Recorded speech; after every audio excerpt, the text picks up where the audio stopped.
बिस्मिल्लाहिर्रहमानिर्रहीम इय्याका नअबुदु व इय्याका नस्तईन।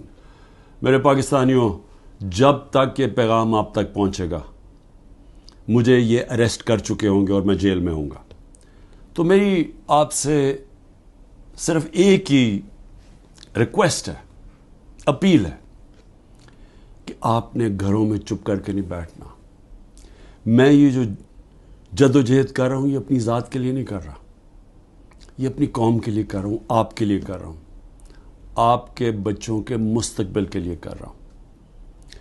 अगर आप अपने हुकूक के लिए नहीं खड़े होंगे, आप ग़ुलामों की ज़िंदगी गुजारेंगे, और ग़ुलामों की कोई ज़िंदगी नहीं होती। ग़ुलाम ऐसे होते हैं जैसे चूंटियाँ ज़मीन पे होती हैं, उनके ऊपर परवाज़ नहीं होती। और ये बड़ी ख्वाब का नाम था पाकिस्तान, नारा था ला इलाहा इल्लल्लाह। पाकिस्तान का मतलब क्या कि हम कोई इंसान के सामने नहीं झुकते। ला इलाहा इल्लल्लाह इंसान की ग़ुलामी से हमें आज़ाद करता है।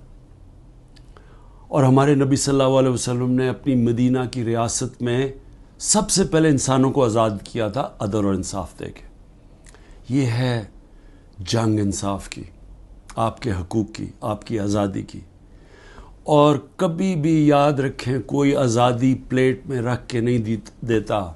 जिस तरह मैं कहता हूँ, जंजीरें गिरती नहीं हैं, तोड़नी पड़ती हैं।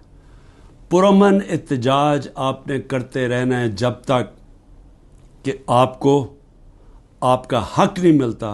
और वो सबसे बड़ा फंडामेंटल राइट है, वोट के ज़रिए अपनी हुकूमत मुंतखब करना, ना तो किसी और कोई कब्ज़ा ग्रुप इस मुल्क के ऊपर कब्ज़ा करके बैठ जाए जो आज कब्ज़ा करके बैठा हुआ है। शुक्रिया।